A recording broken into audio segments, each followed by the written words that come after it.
So in today's video, we're going to be teaching you guys how to trade with icons on Eafc.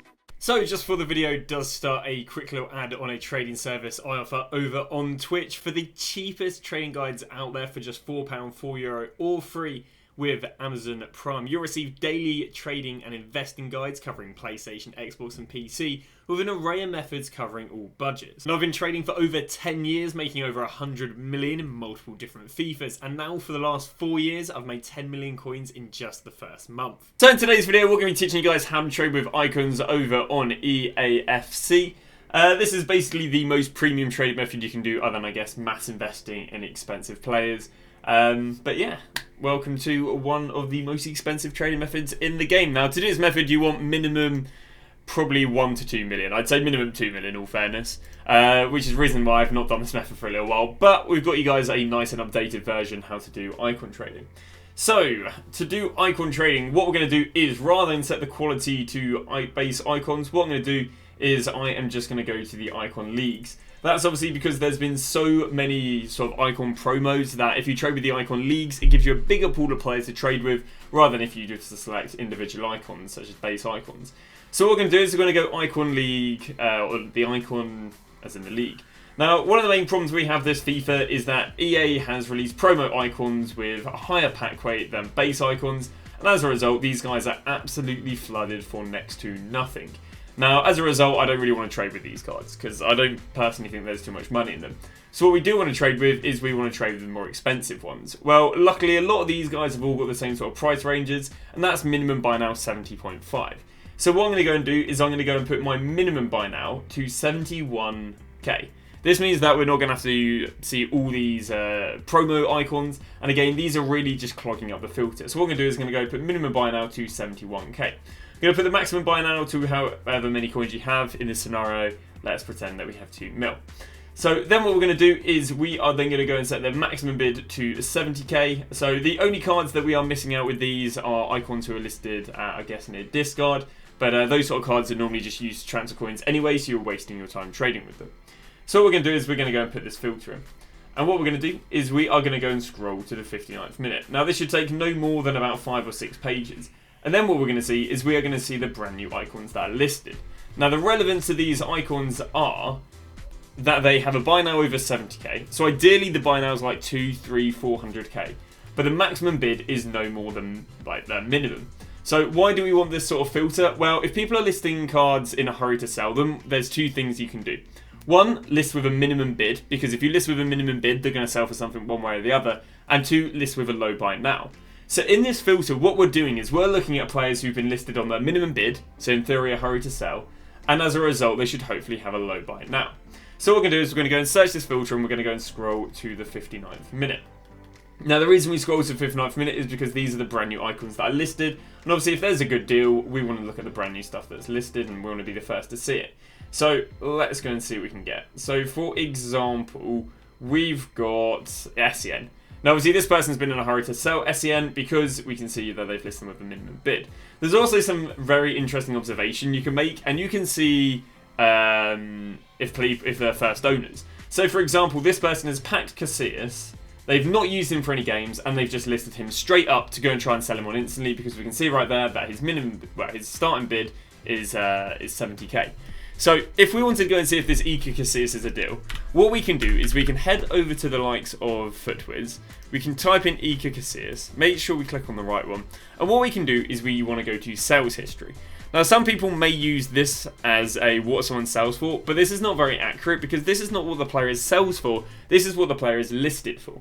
Which means a player, especially if we look on PC, and especially if we look at some of the rarer icons, they might go up here to 300-400k. It does not mean that anyone's bought them for 300-400k, it just means the cheapest on the market for that hour was about, it was about 300-400k. So what we're going to do is we're going to look at sales history, and we're going to basically look for the high average they've hit in the last 24 hours. So for example, we see they've hit 235, they've hit 234, they've had sales of 233, 236, 245, 245, but we can see that the 245s aren't as consistent, therefore the odds on selling him for that much would be less. 240, 240, 239, 245, okay, a few more 245s popping up, 241, 240, 240, 240, 242. Scroll down a little bit and see what we can see down here. A lot of 235s, a lot of 230s, 240s. So the consistent sort of like high selling price for EKC is going to be about 240 to 245. And we want to get them 10% cheaper than what they normally go for. Because one, that gives you wiggle room if they don't rebound back up to that price. And two, it's a decent profit margin, 5% after tax. So 240, 10% cheaper than that, means we're going to go and try and pick the card up for 216. Is that 216? To put it politely, no. Now what we can try and do is we can try and throw a bid on him, but you're going to run out of coins very fast, especially if you're bidding on stuff on the 57th minute. So what I'd recommend is just back out, lower the buy now by 1. This refreshes the filter. If you don't change the buy now ever so slightly every time, it's not going to refresh the filter. And then we'll look for some more cards. We know Gattuso is not going to be any good to go for. We got Ashley Cole right there. I mean, I'll be honest with you, 430 doesn't look like a good deal. Maybe Ballack. Obviously, he's just on SBC. So, Ballack. Make sure we click on the right one. Ballack about 120. So, maybe he's on a low fluctuation right now. Let's have a little look. No, we're seeing 119s. Barely seeing anything above 119. So, again, 119, 10% cheaper. We don't want to buy him above 108. And you're basically just going to keep on redoing this process over and over and over again until it shows you new cards. Now, regarding what the trends of icons, because what you have to be very careful with icon trading that you don't have to do with some other methods, is just the big trends in these icons dropping and rising. So we should basically see these icons dropping Friday, Saturday, Sunday. This is because this is when there's icon SBCs, new promo cards that people are going to go and sell icons to try out. It's when we're getting, obviously, like lightning rounds and so on and so on. So these icons will normally drop Friday through to Sunday, and then they'll normally rebound Sunday through to Tuesday if it is a week 2 of a promo, and if it's week 1 of a promo, they'll rebound Sunday to Friday. The reason the relevance around the week 1 and week 2 is normally there's a lot more panic selling around a new promo than there is around week 2. So week 1 of a promo, Sunday to Friday, you're just going into week 2 of that promo. Whereas week 2 of a promo, it's again they only rise Sunday to Tuesday, because between Tuesday to Friday, people then start panic selling the icons, especially if there's icons or heroes in the promo. So that's something to be very, very well aware of. But yeah, so that's really all this method wrote. Now obviously when you start getting millions and millions, the most efficient way of doing this method is actually just wiping the whole market of stuff. So for example, if we were really confident that Ballack was selling at 119, we're saying there's no new SBCs, no new promo cards, no new objectives, no reason for Ballack to not rebound to 119. And let's say for some weird reason, for 5-10 minutes he gets flooded at 105. I don't know if there's going to be any that popped up here for 105. A nice thing you can do, by the way, is press Control F and search for certain sort of prices. Did he have any? No buy now was at 105. There you go. So he had a buy now there at 105, and that was literally yesterday. So what can sometimes happen is they can get flooded at 105. Well, if we look earlier to that day, he was probably going for about 119, 120. If we're confident that he rebounds to 120, well then what we can do is we can just spam buy them at 105 and then sell them for 120. And that's the way how this method is really efficient. 2-3 million coins, and you're just going to buy like 5 or 6 of a player because you're very happy to gamble that they rebound. Again, be very aware of the variables that would drop the demand in them, such as SBCs, such as leaks, such as, I don't know, promo packs, icon SBC, casino sort of packs. So do be very aware of those sort of situations. And again, the normal rise will be between Sunday to Tuesday or Sunday to Friday. You can trade with this method other times, but obviously, there'll be varying levels of the market dropping, so it just means you have to get your deal with being even better.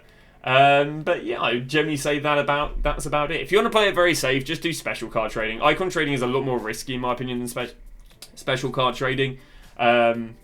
So yeah, if you want to have an expensive method but play it safe, just watch yesterday's tutorial, which is the reason why I don't do that much icon trading myself, because if you're not around to sell the cards, then you can sometimes get a little bit screwed over with fluctuations, drops, or anything in between. Also, you only want to list these cards up by the hour. Don't list them up for 6 hours, unless overnight. Overnight, you want to list up these cards for 6 to 12 hours, because overnight selling icons is really good, because there's a lack of icons on the market over EU nighttime, so when NA's awake, and as a result we do see some of the highest fluctuations very early AM. But that just about wraps up icon trading. Thank you very much for watching, and we'll see you guys tomorrow with a brand new video.